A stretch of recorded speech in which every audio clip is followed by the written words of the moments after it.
बिस्मिल्लाहिर्रहमानिर्रहीम, अस्सलाम वालेकुम नाजरीन। मैं हूँ आसमा शिराजी। प्रोग्राम है फैसला आपका। जूं गर्मी बढ़ रही है इंतखाबात की, आप यकीन मानिए कि पाकिस्तान की सियासत के साथ साथ जो गली मोहल्ले की सियासत है वो भी अपने उरूज पे नज़र आ रही है। यही जमहूरियत का हुस्न है कि लोग अपने अपने जो पार्टीज़ हैं उनका इंतखाब करते हैं उनकी कारकर्दगी की बिना पे।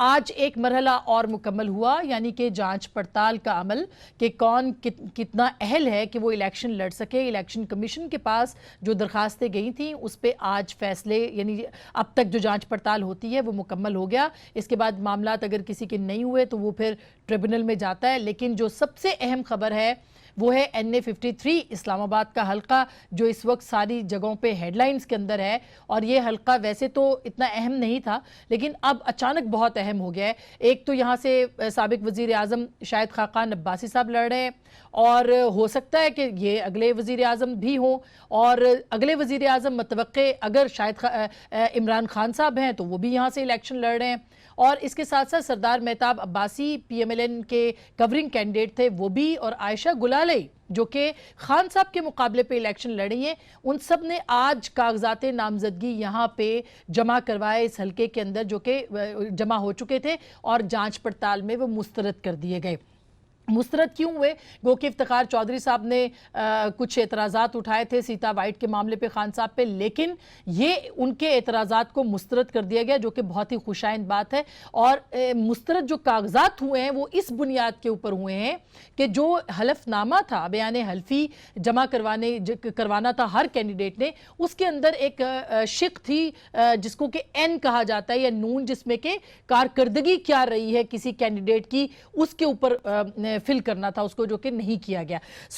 मेरा ख्याल है कि ये जल्दी ये मामला तय हो जाएगा। लेकिन किस तरह का ये रहा स्क्रूटनी का अमल, इसके ऊपर हम ज़रूर बात करेंगे आज के इस प्रोग्राम में। अच्छा, जो इंटरेस्टिंग बात है, जो सीता वाइट का मैं बात कर रही थी कि कल मौजू था हर जगह पे, आज फवाद चौधरी जो कि स्पोक्स पर्सन है पाकिस्तान तहरीक इंसाफ के और इलेक्शन भी लड़ रहे हैं, उनका जो टाइमलाइन है उसके ऊपर जो उन्होंने कॉन्वर्सेशन डाली हुई है जज साहब की या जो इलेक्शन कमिश्नर थे उनकी, और साथ में जो रिटर्निंग ऑफिसर की, और साथ में जिन्होंने एतराज़ किया वकील साहब की, उन्होंने कहा कि क्या इफ्तिखार चौधरी साहब सीता वाइट के रिश्तेदार हैं जो उनको इतनी तकलीफ हुई? वकील साहब ने कहा कि नहीं। क्या आपको टेरेन ने कहा है कि मुझे इंसाफ दिलाएं? वकील ने कहा नहीं। क्या आप खुद यकीन है आपको कि ये अमरीकी अदालत के कागजात असली हैं? तो वकील साहब ने कहा नहीं जी, ये तो फोटोकॉपी हैं। तो अदालत ने कहा कि हमें मायूसी हुई, आप पर नहीं, उन पर जो इस मुल्क के साबिक चीफ जस्टिस भी रहे हैं, और यूं इमरान खान के कागजात मंजूर किए जाते हैं। अदालत ने कहा, ये उनकी फवाद चौधरी साहब की टाइमलाइन पे था तो मैंने कहा शेयर करूं कि अगर ये मुकालमा हुआ है तो वाकई ये एक बहुत खुशाइन बात है कि रिटर्निंग ऑफिसर्स जो हैं उन्होंने इस तरह से इस मामले को ख़त्म किया है। और किसी की ज़ातियात के हवाले से भी अगर मामला सामने आए हैं तो कोई इत्तला नहीं आई कि उसको जो है वो एंटरटेन किया गया हो। एनीवेज, अब इलेक्शन कैसे होगा, क्या होगा, इसके ऊपर ज़रूर हम बात करेंगे आज के इस प्रोग्राम में। निगरान वज़ीर आज़म के असासों की तफसील आ चुकी है, बिलावल साहब के असासों के ऊपर भी छप चुकी हैं कहानियाँ, और जो पिछले असासे खान साहब के हमने देखे हैं जो उन्होंने जमा करवाए हैं, उसमें बहुत सारे लोग कह रहे हैं कि उनके पास 4 बकरियां हैं, गाड़ी चलाने को कोई नहीं। बिलावल का जो बंगला है वो 30 लाख का है, क्लिफ्टन वाला, जो कि बहुत ही महंगी जगह है। तो इसके ऊपर भी हम बात करेंगे कि कहाँ कौन गलत है और कहाँ कौन सही है। मरियम साहिबा को भी और मियाँ साहब को भी 4 दिन की मोहलत मिल गई, यानी अगले हफ्ते वो आएंगे या नहीं आएंगे। बेगम साहिबा की तबीयत ठीक होगी कि नहीं होगी, ये जाहिर है कि ये सवालात मौजूद हैं। हमारे साथ आज के इस प्रोग्राम में मौजूद हैं अली रज़ा आब्दी साहब, जो कि पाकिस्तान तहरीक इंसाफ, पाकिस्तान नहीं MKM के, बल्कि हमारे साथ चूँकि आज 2 अली हैं इसलिए हमें कन्फ्यूजन हो गई है, MKM के कैंडिडेट भी होंगे। इनको अभी तक टिकट तो नहीं मिला MKM की तरफ से, लेकिन सीनियर रहनुमा है और साबिक रुकने असेंबली भी हैं। हमारे पास अली मोहम्मद खान साहब भी है पाकिस्तान तहरीक इंसाफ के, और इनको भी अभी तक टिकट नहीं मिला। बाय द वे हो सकता है कि मिल जाए, और दुआएं हैं इनके लिए। और आज बनी गाला के उनके जो खान साहब हैं उनके घर के बाहर बहुत एहतजाज, कल से धरना चल रहा है, इसके ऊपर भी बात करेंगे। हमें ज्वाइन करेंगे मिफ्ताह इस्माइल साहब, जो कि खुद इलेक्शन लड़ रहे हैं पाकिस्तान मुस्लिम लीग नवाज से, बड़े एक अहम कॉन्स्टिट्यूंसी से, और अली रज़ा आब्दी साहब और मिफ्ताह इस्माइल साहब दोनों आमने सामने भी हैं बाय द वे। बहुत बहुत शुक्रिया। मुस्तफ़ा नवाज खोखर साहब भी इलेक्शन लड़ रहे हैं, पाकिस्तान पीपल्स पार्टी के सेनेटर भी हैं, वो भी थोड़ी देर में हमें ज्वाइन करेंगे स्टूडियोज़ में। सबसे पहले मैं अली रज़ा आब्दी साहब आपके पास आना चाहती हूँ। अली मोहम्मद खान साहब ने अगर हमें ज्वाइन कर लिया तो उनसे भी हम बात करेंगे, लेकिन आपका क्या मामला हुआ? MKM का पीपल्स पार्टी ये कह रही है कि जी टिकट मिल जाएंगे, और उनकी जो पार्टी है खास करके पीपल्स पार्टी, वो आधा कराची तो जीत लेगी। अगर आप जैसे लोगों को MKM ने टिकट नहीं दिया तो फिर तो जीत ही सकती है पीपल्स पार्टी, नहीं? बहुत शुक्रिया आसमा। देखें, अभी हमारा बीच में आपको पता है कि 2 कैंप्स चल रहे थे, PIB और भादराबाद के, और अल्हम्दुलिल्लाह अभी चांद रात पे वो मर्ज हो गए। अभी पहले जो हमारी डिस्कशन हो रही है वो जो तंजीमी सेटअप थे दोनों तरफ के, भादराबाद के साथ और फारूक भाई के साथ, उनको मर्ज करने की, ताकि वो प्लेस हो जाएं अपनी अपनी जगहों पे। उसके बाद फिर हम लोग आज जैसे स्क्रूटनी ख़त्म हुई है तो फिर आज रात या कल बैठेंगे टिकट्स के हवाले से कि किसने कहाँ कहाँ से स्क्रूटनी में क्लियर कर लिया है। ये एश्योरेंस है, और खालिद भाई भी, बाकी हम लोग तमाम साथी ये भी कह रहे हैं कि जी बिल्कुल मेरिट पे होगा। उसमें एजुकेशन क्वालिफिकेशंस, परफॉर्मेंस, जो पास्ट परफॉर्मेंस रही है उसको बेसिस बनाया जाएगा, जो लोग रिपीट करेंगे, और इसी तरह के इलाके में उनकी शोहरत यानी अच्छी आपको हो। टिकट मिल जाएगा आब्दी साहब, आपको बेसिक्स टिकट मिल जाएगा, मतलब ये कि मिलने के इम्कानात हैं या इम्कानात नहीं हैं? क्योंकि ये काफ़ी डिसअपॉइंटमेंट होगी MKM के कारकुनों के लिए अगर टिकट नहीं मिलता, बहुत सारे अच्छे लोगों को, बशमूल आपके। मुझे बहुत शुक्रिया आसमा। मुझे उम्मीद है कि इंशाल्लाह मेरिट पे फैसला करेंगे, और जितने भी हमारे इस दफ़ा एक और एडवांटेज ये है कि दोनों पूल्स से, जिसमें PIB भी भादराबाद भी, दोनों तरफ से लोगों ने नॉमिनेशंस जमा कराए थे, तो we have got considerable number of people जिन्होंने ऑप्शंस अवेलेबल चले हैं। अच्छे की उम्मीद रखिए, टिकट भी मिल जाए और उसके बाद इलेक्शन भी लड़ना है, क्योंकि मिफ्ता साहब अभी मुस्कुरा रहे हैं, साबिक वजीर ख़जाना भी हैं, और बड़ा इन्होंने सुना है कि काम शाम भी कराने की कोशिश की है अपने हल्के में। मिफ्ता साहब, आपके चांसेस क्या है सर? जी आसमा, बहुत शुक्रिया। ये हल्के में अभी हमने काम करना शुरू करा है। काम से मुराद है कैंपेनिंग करना शुरू करी है, जाना शुरू करा है। 1-2-4 दिन हुए हैं, और अल्लाह की मेहरबानी से अब तक तो अच्छा रिस्पॉन्स है। People are very kind to you. Some people argue of course, but I love arguing anyway. तो अब वो काम कर रहे हैं। देखें, मुस्लिम लीग जो है वो इसकी सीरियसनेस कराची में, इसका अंदाज़ा आप ये लगा सकते हैं कि हमारे जो वज़ीर आज़म के नॉमिनी हैं शहबाज शरीफ साहब, वो भी कराची से इलेक्शन लड़ रहे हैं, और हम समझ रहे हैं कि 3-4-5 सीटों में हम बड़े कंपैरेटिव होंगे इंशाअल्लाह ताला। कराची में जो अमन की बहाली हुई है उसमें जो लोग कहते हैं वो ये मुस्लिम लीग को क्रेडिट देते हैं। कराची में जो 2 बड़ी जमातें थी, सिंध की और कराची की, उनको इस पे क्रेडिट नहीं दी जाती, बल्कि तो हम समझते हैं कि हम लेके आए हैं कराची में अमन, और जो कराची में डेवलपमेंट है वो किसी न किसी नाते से नहीं हो सकी। तो हम समझते हैं कि अगर मुस्लिम लीग नून को इंशाअल्लाह अल्लाह के फजल से अगर लोगों ने मौका दिया तो हम कोशिश करेंगे कि कराची को भी डेवलपमेंट के उस पे लेवल, यानी आप जो यहाँ से साबिक रुकने असेंबली हैं अली रज़ा आब्दी साहब, आप उनको शिकस्त देने के लिए पूरी तरह तैयार हैं दोबारा से? पीपल्स पार्टी का बाय द वे वहाँ से कैंडिडेट कौन है वो उनके ऊपर हम बाद में बात करेंगे, मगर ये कि पीपल्स पार्टी और MKM दोनों वहाँ पे करते रहे काम और बड़े अरसे से, तो ऐसा क्या है मिफ्ता साहब कि आपको लोग वोट दे देंगे बाय द वे?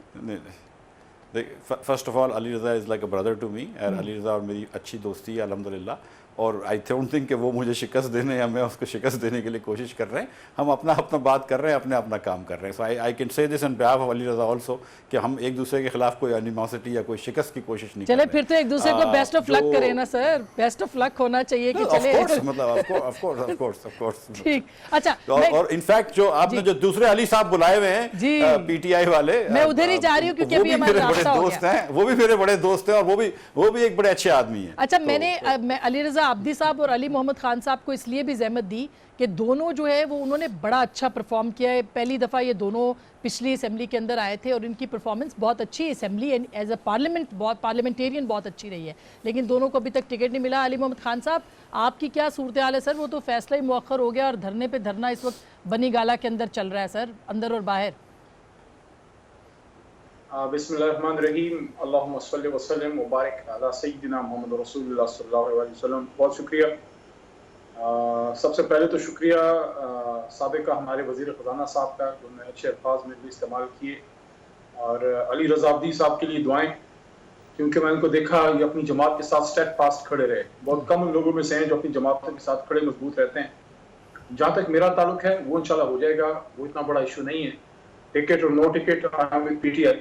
लेकिन ये जो एक इशू उठा है बनी गाला, मैं ये समझता हूँ कि ज़ाहिर है कुछ लोगों को रिजर्वेशन हैं, लेकिन जब आप कोई 4-1 हज़ार दरखास्तें आएँ और आपको पूरे मुल्क में टिकटें देनी पड़ें और एक तरफ पुराने कारकुन हो नजरियाती, दूसरी तरफ नए लोग भी जज्बे के साथ आए हैं, तो कुछ ना कुछ मसले मसाइल हैं। नए लोग या माजरत के साथ, I don't want to use this word, लोटे जब हों तो फिर जो पुराना वर्कर है नजरियाती वो तो फिर अपसेट होगा ना खान साहब। तो थोड़ा सा आप तो हमेशा सच्ची बात करते हैं, सच्ची बात करें ना सर। लोटा लफ्ज आपने यूज किया है, लोटा जरा सख्त लफ्ज है। चलिए कोई सॉफ्ट सा इजाद नहीं हुआ अभी तक पाकिस्तान की सियासत में सर, लोटे का रिप्लेसमेंट। देखिए जो हमारे पास आए हैं नए लोग, हमारे मेहमान हैं, मैं तो उनको रिस्पेक्ट ही दूंगा। मेहमान ही है वैसे। मैं सिर्फ इतना अर्ज करूंगा कि खान साहब ने जो है उनके लिए वे आउट दिया है कि उनको रिव्यू दिया जाएगा और देखा जाएगा, फिर भी 100% लोग सेटिस्फाई नहीं खान साहब, कल जो खान साहब ने कहा है अपने लोगों को खिताब करते हुए, उन्होंने कहा जी मैंने बिल्कुल सही टिकटें दी हैं और मैं अपने फैसले से पीछे नहीं हटूंगा। फिर उन्होंने चूंकि एहतजाज बढ़ गया तो उन्होंने मौखर कर दिया इस पर ऊपर, वो तो डटे हुए हैं और वहां से रिपोर्ट हुआ है, ये बारहा हर चैनल के ऊपर ये चला है कि मैं डटा हुआ अपने फैसले के ऊपर। नहीं, चेयरमैन साहब ने ये नहीं कहा कि मैं जो है अपने फैसले उस पर डटा हूं, मैं बदलूंगा नहीं। उन्होंने ये कहा कि आप अपना पिटीशन जमा करें, सिर्फ लोग लाके प्रेशर डाल के आप फैसला नहीं बदल सकते। वो इमरान खान का आपको पता है उनकी खास तबीयत है कि आप उनको ब्लैकमेल नहीं कर सकते। हाँ, अगर किसी की जनरल रिजर्वेशन है वो पिटीशन जमा करें एडिशनल जनरल सेक्रेटरी के पास और इंशाल्लाह हल निकल आएगा। देखिए तमाम जमातों में ये मसाइल थोड़े बहुत इलेक्शन बिल्कुल ये सारे मसाइल हैं, लेकिन पीटीआई के मसाइल बहुत ज्यादा हो गए। मुस्तफा नवाज खोखर साहब, अच्छा ये आप भी इलेक्शन में आपने नॉमिनेशन अपने जमा करा? नहीं, मेरे अंकल लड़े हैं जी। अच्छा, आप वो लड़े हैं, लेकिन मेरा ख्याल है उनके कागजात अभी मैं देख रही थी मुस्तरद हुए, खान साहब के भी मुस्तरद हो गए हैं, शायद खाकान अब्बासी के भी मुस्तरद हुए। ये इतराज दुरुस्त है कि कारकर्दगी शो करनी चाहिए थी बयान हल्फी के अंदर, इसके ऊपर नहीं, बयान हल्फी के अंदर ये बात तो कहीं भी नहीं लिखी हुई थी कि आपने अपनी कारकर्दगी शो करनी है, और ना ही जो आपका आइन है, जो आपके रेलिवेंट सेक्शंस हैं 62-63, वो कहीं भी इस चीज़ को डिस्क्वालिफिकेशंस का जिक्र करते हुए ये नहीं कहते कि आप अपनी कारकर्दगी दिखाएंगे। कारकर्दगी का फैसला बार तौर इस मुल्क के अवाम ने करना है, हल्के के लोगों ने करना है। अब जिन लोगों के जिन भी पॉइंट्स के ऊपर, लीगल पॉइंट्स के ऊपर कागजात रिजेक्ट हुए हैं, वो ऑब्वियसली अपील का एक टाइम है, 4-5 दिन के अंदर वो अपीलेट ट्रिब्यूनल्स ने फैसले भी करने हैं और 27 तक उन्होंने अपने फैसले जो इलेक्शन शेड्यूल दिया गया उसके मुताबिक उन्होंने मुकम्मल करने हैं। तो 4-5 दिन में हम भी अपील करेंगे, वो भी अपील करेंगे।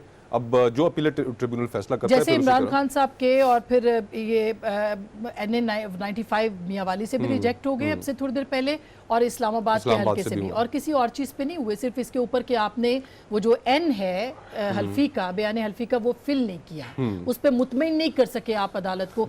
तो ये आज मुकम्मल हुआ है अमल, आप मुतमईन है? स्क्रूटनी हुई है पूरे मुल्क के अंदर? पहले तो बतौर वकील भी मैं ये समझता हूँ कि जब तक पूरा फैसला देख ना लिया जाए उससे पहले उसके ऊपर राय नहीं करना ज़रा मुश्किल होगा।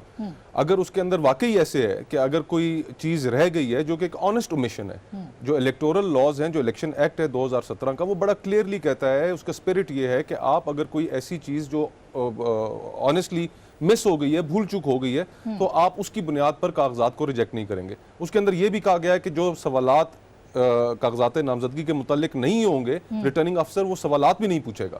तो जो रिटर्निंग ऑफिसर्स पूरे पाकिस्तान के अंदर लोगों से दुआए कुनूत सुनते रहे, मुख्तलिफ सवालात करते रहे, तो वो भी इंतहाई इलेक्शन के जो एक्ट है उसकी स्पिरिट की खिलाफ वर्जी है। अच्छा, लेकिन मिफ्ता साहब, मैंने पिछला इलेक्शन भी कवर, हम तो ज़ाहिर तीसरा इलेक्शन में ये चौथा देख रही हूँ, लेकिन पिछले इलेक्शन की निस्बत इस दफ़ा दुआए कुनूत और कलमे जो हैं उनके ऊपर जोर कम रहा है। करप्शन, बदउनवानी, FIA की रिपोर्ट्स, वो ज़्यादा जो डिफ़ॉल्टर्स तो नहीं है, करप्शन तो नहीं की, मुकदमात तो नहीं है, इसके ऊपर ज़्यादा, तो ये तो बड़ा चेंज है, ये तो अच्छी बात है नहीं? देखिए, जहाँ तक कागजात पूरे होने चाहिए कि आपने टैक्स रिटर्न्स भरे हैं, आपने बैंक डिफ़ॉल्टर नहीं हैं, आपको कोई और मसला नहीं है, वो तो ठीक है। लेकिन मैं सचमुच ये समझता हूँ कि ये जो मुस्तफ़ा ने बात करी है, कि भाई आपने अपने हलके के लोगों के लिए क्या काम करा है, ये लोगों का ये जवाब जो है ना, ये हलके के लोगों को देने दें। ये पाकिस्तान के लोगों को इख्तियार दें कि वो बताएं आपको इलेक्शन में कि आपने काम कराया या नहीं कराया। और मैं समझता हूँ कि थोड़ा सा हमको जुडिशली जो है उसको थोड़ा रिस्ट्रेन करना चाहिए, इस तरह लोगों को डिस्क्वालीफाई नहीं करना चाहिए। ऑब्वियसली मतलब आई एम नॉट सेइंग कि क्रिमिनल रिकॉर्ड हो और वो तो और बात है, लेकिन मैं इस तरह कह रहा हूँ। और दूसरा एक कलमा जो है, मुझसे 2 रिटर्निंग मैंने दो जगह पे कागजात जमा करवाए, एक आरओ ने कलमा पढ़वाया, एक ने नहीं पढ़वाया। पिछली मरतबा मैंने कागजात जमा कराए थे, लेकिन मुझसे सिर्फ पहला कलमा ही पढ़वाया था।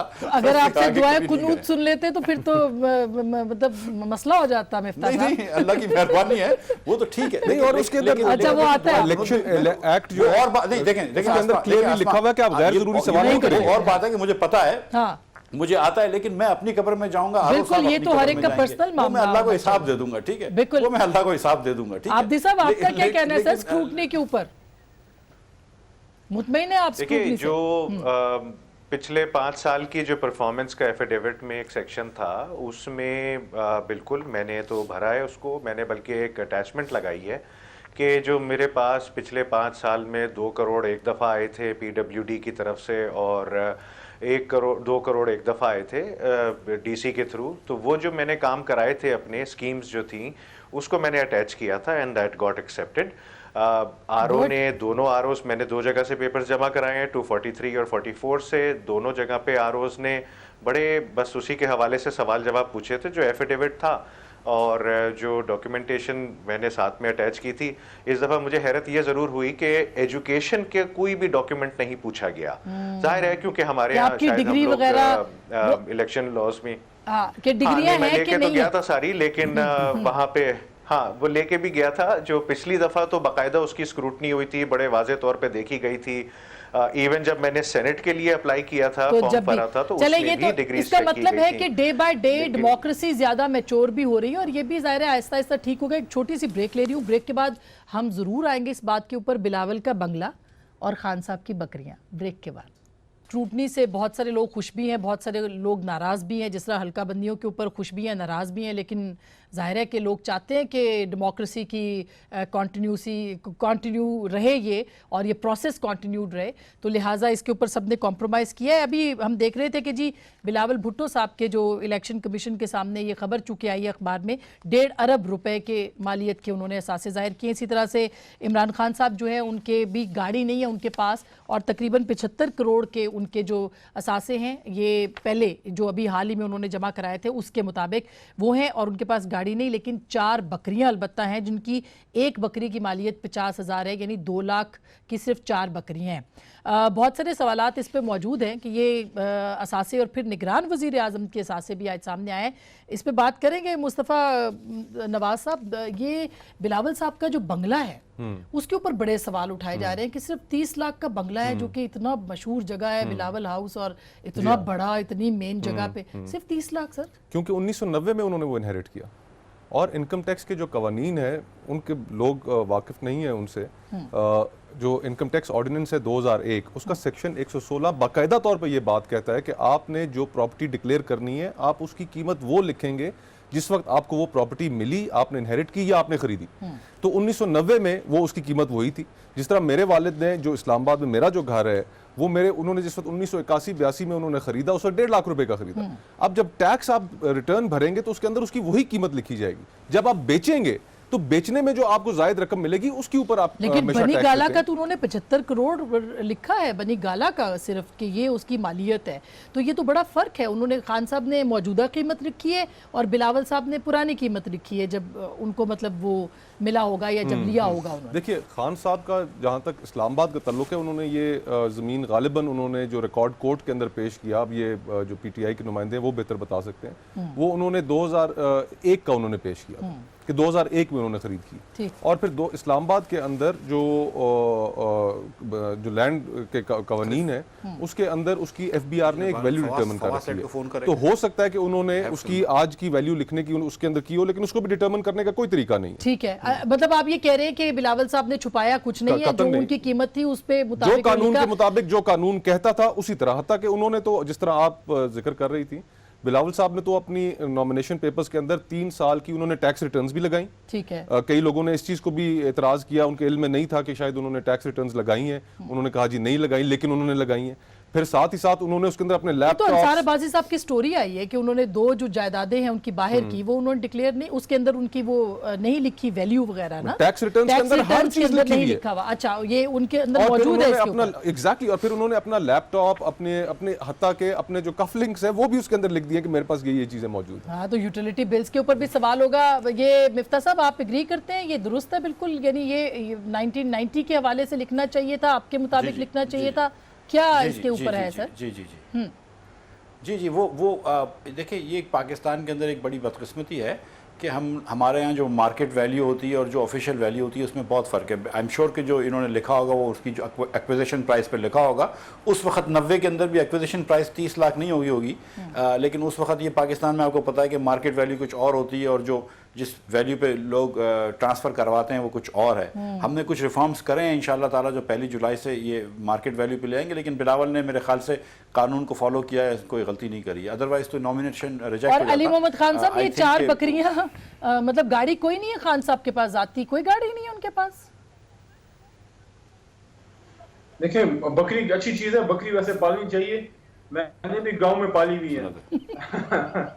खान साहब ने जो उनके पास उनके नाम पे है वो शायद सारा किया है, क्योंकि मैं डिटेल में उनके डॉक्यूमेंट्स मैंने तो परसू नहीं किए, लेकिन इतना मैं आपको बता दूं कि माइनर जो टेक्निकलिटीज होती हैं, जिस तरह अभी खान साहब का टेक्निकलिटी पे गया है एक जो इस्लामाबाद वाली कंस्टिट्यूंसी जहां से रिजेक्ट हुआ है, तो वो जो इल्जामात उन पे लगाए थे जनाब चौधरी इफ्तिखार साहब ने, उस पे तो नहीं हुआ, लेकिन टेक्निकलिटी एक खाना उन्होंने नहीं भरा। शायद खान साहब को भी शायद ऐसा इशू हो, कुछ और भी ऐसा है। 2 चीजें हैं, माइनर टेक्निकलिटीज जो हैं वो गलतियां किसी से भी हो सकती हैं फाइलिंग के दौरान, उस पे तो डिस्क्वालीफाई कागज नहीं होने चाहिए। सही है, बिल्कुल समझ में आता है। अगर आपने जान की प्रॉपर्टी छुपाई है, अगर आपने कोई जान की बहुत बड़ी प्रॉपर्टी छुपाई है या आपने अंडर वैल्यू किया है, देखें 5 साल से तो मैं भी एज एन एमएनए भरता रहा हूं, आपसे 2 तरह का पूछा जाता है कि उस वक्त जब आपके एंसेस्टर्स ने आपको जब घर मिला, जिस तरह भी मैं जिस जगह प्रोग्राम कर रहा हूं, ये मेरे दादा के परदादा के जमाने की जगह है। अब ये पता नहीं उस जमाने में चंद हजार में ली होगी, आज इसकी मार्केट प्राइस क्या होगी, उसके मुताबिक लिखा जाता है। लेकिन अच्छा अली रजा अब्दी साहब, ये बिल्कुल ये ठीक है, ये ठीक है, बिल्कुल सही है, प्राइस आज की लेकिन उस जमाने की, लेकिन हम बिल्कुल अली रजा अब्दी साहब मुझे अलाउ करें क्योंकि मुझे मौका जरा कम मिल रहा है। जी जी, मैं ये समझता हूँ कि एहतसाब सबका होना चाहिए, हम सियासतदानों को उस पर डरना नहीं चाहिए। आपकी जमात में कितना एहतसाब हुआ है सर? आपकी जमात के अंदर कितना एहतसाब हुआ है? जमात के अंदर कितना एहतसाब? जर्नल का भी एहतसाब नहीं, आपकी जमात के अंदर एहतसाब हुआ है? टिकटें देते हुए एहतसाब हुआ है? कोई पूछा है कि क्या काम किया, आपकी क्या कारकर्दगी रही, क्यों आपको टिकट दिया जाए, क्यों आपको टिकट ना दिया जाए, ऐसा कुछ हुआ है सर? देखिए, मैं पार्लियामेंट्री बोर्ड का हिस्सा नहीं हूं, लेकिन मैं आपको एक अमूमी बात बता रहा हूं। सर अमूमी नहीं, मैं आपसे एक सीधा सवाल, आज न्यूज़पेपर्स में, आज मीडिया पे आया कि हमारे जो मौजूदा वज़ीर आज़म हैं, जो बहुत ऑनरेबल आदमी हैं, लेकिन उनका भी बहुत असासे उनके आए, 10 करोड़ रुपए उनके शायद अकाउंट में है, 12 प्रॉपर्टी है, सबको एहतसाब के लिए पेश होना चाहिए, लेकिन सबसे पहले हमें पेश होना होगा क्योंकि हम अवामी नुमाइंदे हैं। सर आपको पेश होना होगा, लेकिन आपकी पार्टी के अंदर देखिए, जब टिकट तकसीम होता है अली मोहम्मद खान साहब, जब टिकट दिए जाते हैं पार्टी पूछती है आपको क्यों टिकट दिया जाए, क्यों टिकट ना दिया जाए।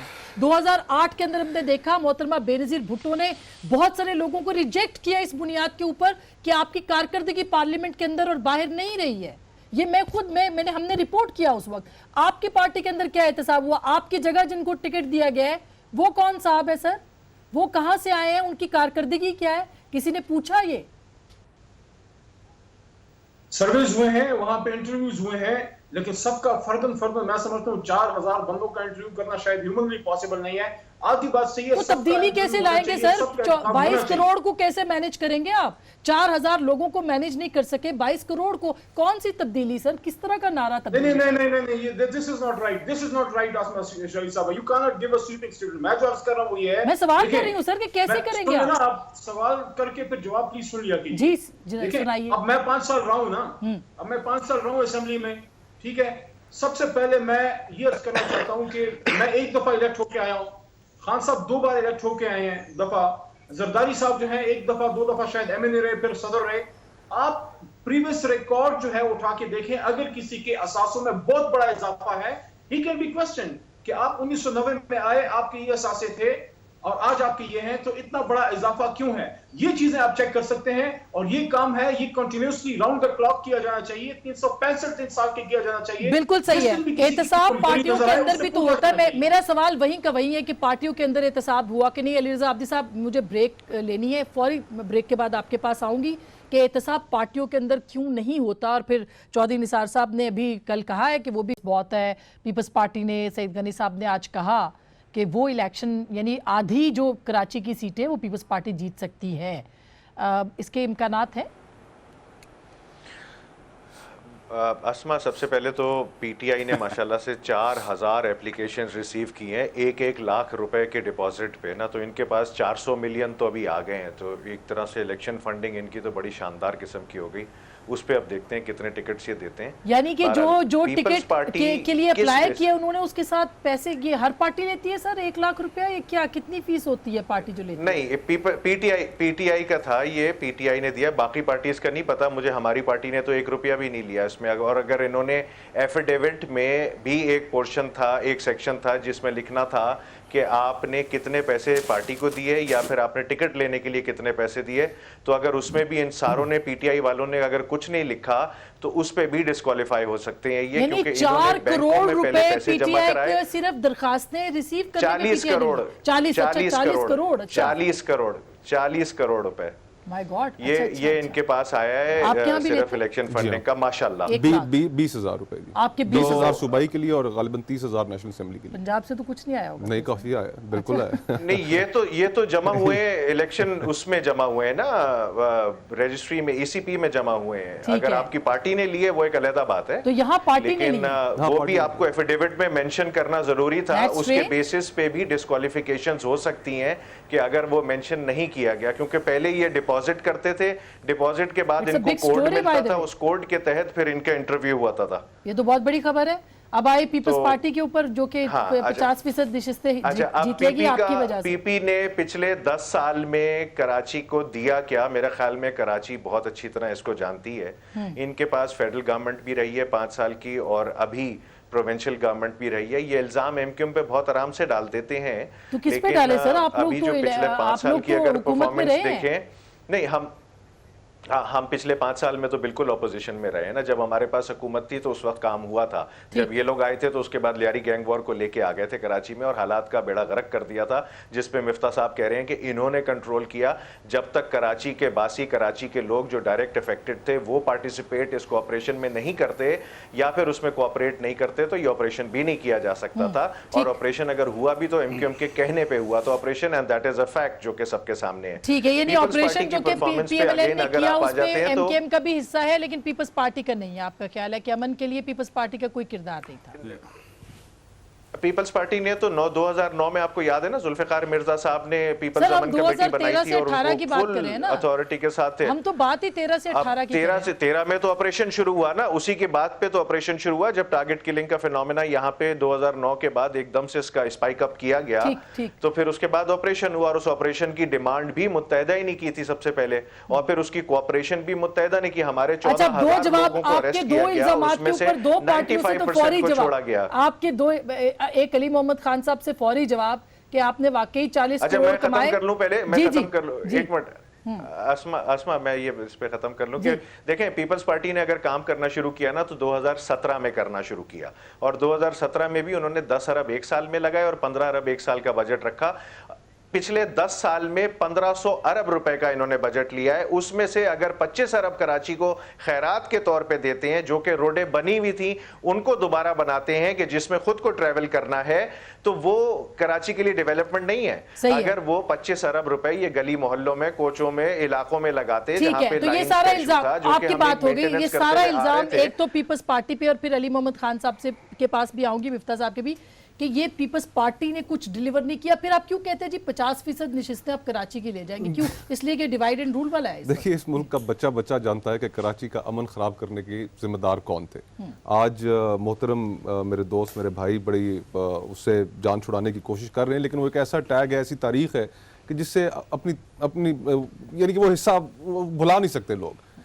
जिस शहर के अंदर सैकड़ों लोगों को बंद कमरों के अंदर, उनको फैक्ट्रियों के अंदर जला के राख बना दिया गया, टारगेट किलिंग्स की, भत्ताखोरी की, इस सारी का देखिए, मैं आपकी गुफ्तगू के दौरान नहीं बोला अली भाई, मैं आपकी गुफ्तगू के दौरान नहीं बोला, आप कायजी तहम्मुल से आप मेरी बात सुनिए, आप तहम्मुल से बात सुनिए मुस्तफा साहब, आप फैक्ट्स में बात करें। आप फिर जब आपकी बारी आएगी, आप जब फैक्ट्स पे जब आपकी बारी आएगी, आप मुझे मेरे फैक्ट्स को रद्द कर दीजिएगा। मैं अदा कर लेती हूँ। अच्छा, हुकूमत पीपल्स पार्टी, अच्छा फिर 10 साल माशाल्लाह हुकूमत में इन्होंने कहा कि पीपल्स पार्टी रही है, 5 साल तो उसमें से ये भी थे, और उस 5 सालों का भी फिर हिसाब दें, और फिर उसके बाद 5 साल अभी ये पिछली जो मुकामी हुकूमत है वो किसके पास है? कराची में MQM के पास है। अब अगर वहां पर आप 2015 से आई है, देखिए 2015 से आई है तो आई तो है ना, तो पिछले 3 साल का हिसाब आपने भी तो देना है। फारूक सत्तार साहब जब कहते हैं, 15 के मिड में आई है, फारूक सत्तार साहब और मुस्तफा कमाल साहब जब कहते हैं कि मेयर साहब जो है वो 10 अरब रुपए का हिसाब दें कि वो किधर गया, तो ये आप ही की पार्टी के लोग बातें कर रहे हैं ना, कराची के लोग ही बातें कर रहे हैं, तो आप सारे कराची के तमाम स्टेक होल्डर्स को जो है ना वो इसके ऊपर सोचना चाहिए कि उनके लोग जो है वो क्यों आप 1500 का दे दें। और फिर देखिए, अब गुजारिश ये है कि जो इस वक्त कराची की सूरत हाल है, इसमें कोई शक नहीं कि वो बहुत बेहतर है। उसके अंदर क्रेडिट तमाम स्टेक होल्डर्स को जाता है, और फोर्सेस को भी जाता है, रेंजर्स को भी जाता है, फौज को भी जाता है। हालात बेहतर हुए, और मेरे ख्याल से ये कंड्यूसिव एनवायरनमेंट में कराची के लोग पहली दफा फैसला करेंगे कि उन्होंने किन लोगों को आजादाना तरीके से, ना उन्हें किसी गोली का खौफ होगा, ना किसी उन्हें दहशतगर्दी का खौफ होगा। जी सर, मिफ्ता साहब जी। आसमा देखें, ये मुस्तफ़ा और अली रज़ा दोनों की आपने बातें सुनी। सच्ची बात यह है कि क्रेडिट जो है वो 2013 में सिर्फ एक ही पार्टी को जाता है, वो पाकिस्तान मुस्लिम लीग नून है, जो मियां नवाज शरीफ 3-4 मरतबा कराची आए और अपना पॉलिटिकल कैपिटल इस्तेमाल किया और गवर्नर को साथ मिलाया। उस वक्त इशरत अली बात साहब थे, चीफ मिनिस्टर कायम अली शाह साहब थे, और मैं उन मीटिंगों में बैठा हूँ जहाँ पे ताजिरों ने मियाँ साहब को कहा कि आपके इर्द गिर्द जो 2 हज़रात बैठे हैं ये रिस्पॉन्सिबल हैं पाकिस्तान में लॉ एंड ऑर्डर, सिंध में, कराची में लॉ एंड ऑर्डर ख़राब करने के। अब ये बात मुस्तफ़ा की एकदम ठीक है कि सब लोग जानते हैं MQM की हिस्ट्री, और ये बात भी मुस्तफ़ा को शायद पता है कि अमन कमेटी वगैरह किस पार्टी ने स्पॉन्सर करी थी। अब ये बात तो क्लियर है कि जो भी हुआ है, जो कराची में जो चेंज आया है वो यही चेंज आया कि पाकिस्तान मुस्लिम लीग नून की गवर्नमेंट आई 13 में, मियां नवाज शरीफ कराची में आए और ऑपरेशन शुरू करा। वरना रेंजर्स भी पहले कराची में थे, पुलिस भी कराची में थी, लेकिन इनको एम्पावर किया और उसके बाद रेंजर्स ने बहुत अच्छा काम किया। ऑपरेशन MQM के खिलाफ हुआ सर, देखें MQM के खिलाफ उन्होंने भी उनकी आशीर्वाद थी, बिल्कुल नहीं, और फिर रेंजर्स जनरल बिलाल अकबर को भी क्रेडिट दे दें, फिर थोड़ा सा उनको भी क्रेडिट दे दें। देखिए मेरी बात सुने जी। Rangers obviously carried out the operation. हम ये थोड़ी कह रहे हैं कि मियां नवाज शरीफ जाके ऑपरेशन कैरी आउट करें, तो रेंजर्स के जवानों ने किया है, और ये बात बिल्कुल गलत है कि MQM के खिलाफ ऑपरेशन नहीं हुआ है। मेरी बात सुन ले, वहां पे अगर हो रहा है पंजाब में एक मिनट MQM के खिलाफ नहीं हुआ, उन लोगों के खिलाफ हुआ है जो क्रिमिनल एलिमेंट्स थे, जो पत्ते लेते थे, जो अफवाह करते थे, इन लोगों के खिलाफ ऑपरेशन हुआ है। रेंजर्स ने ऑपरेशन कैरी आउट किया है। तीसरी बात सुन ले अली रज़ा, बात तो सुन ले यार। अच्छा हुआ, रेंजर्स के खिलाफ सबको क्रेडिट जाता है, पूरे MQM के खिलाफ ऑपरेशन नहीं हुआ, ऑपरेशन हुआ है क्रिमिनल एलिमेंट्स के खिलाफ। जो रिसीविंग एंड पे था, उसको क्रेडिट नहीं जाता। किस तरह के कहां पे कभी किसी ऑपरेशन के दौरान हम लोगों ने कोई खलल पैदा किया? टोटल ऑपरेशन आराम से होता रहा, इलाकों में होता रहा। हमने अगर इशू किए, हमारे जो इश्यूज थे तो वो हमारे लीगल, कॉन्स्टिट्यूशनल और ह्यूमन राइट्स के इश्यूज थे, जिस पे हम आवाज उठाते थे। जब ये बारी इनके ऊपर आई तो फिर इनको एहसास हुआ। साहब, ये तो अब लोगों ने फैसला करना है। अली मोहम्मद खान साहब, जो आपकी पार्टी पे इल्जाम लगाया 40 करोड़ आपने सिर्फ 1-1 लाख के फॉर्म खरीदने पे, जमा कराने पे ले लिया है, सर उसका हिसाब किताब कहाँ है? इसमें इल्जाम की क्या बात है? अच्छा, हकीकत है। फीस अगर जमात ने टिकट्स पे ली है, ANP भी लेती है, इनकी जमातें भी लेती होंगी। देखिए मैं आपको एक बात बताऊं, हमारे यहाँ तो नहीं लिया जाता। बदलना होगा, आपने ये कल्चर बदलना होगा, अवाम के जरिए जमातों को चलाना होगा। जितनी फीस जमा हुई है, मुझे एग्जैक्ट उसके अमाउंट को नहीं पता। सर आपकी जमात में कितने अवाम है? लेकिन अली मोहम्मद खान साहब, आपकी जमात में इस वक्त अवाम कितने हैं?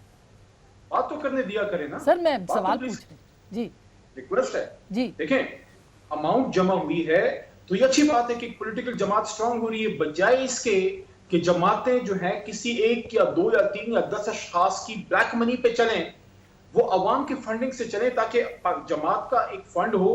और उस इस तरह यूके में होता है, अमेरिका में होता है, जिससे आपका पूरा कैंपेन चलती है।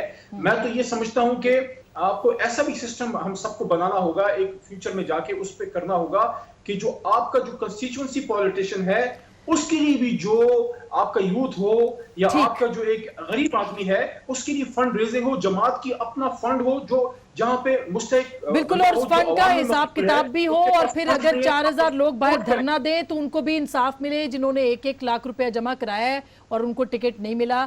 ये भी फिर इल्जाम इंशाल्लाह, आप फिक्र ना करें, इंशाल्लाह तहरीक इंसाफ में इंसाफ होगा। अल्लाह करे, क्योंकि ये बहुत बड़ी होप है। Non refundable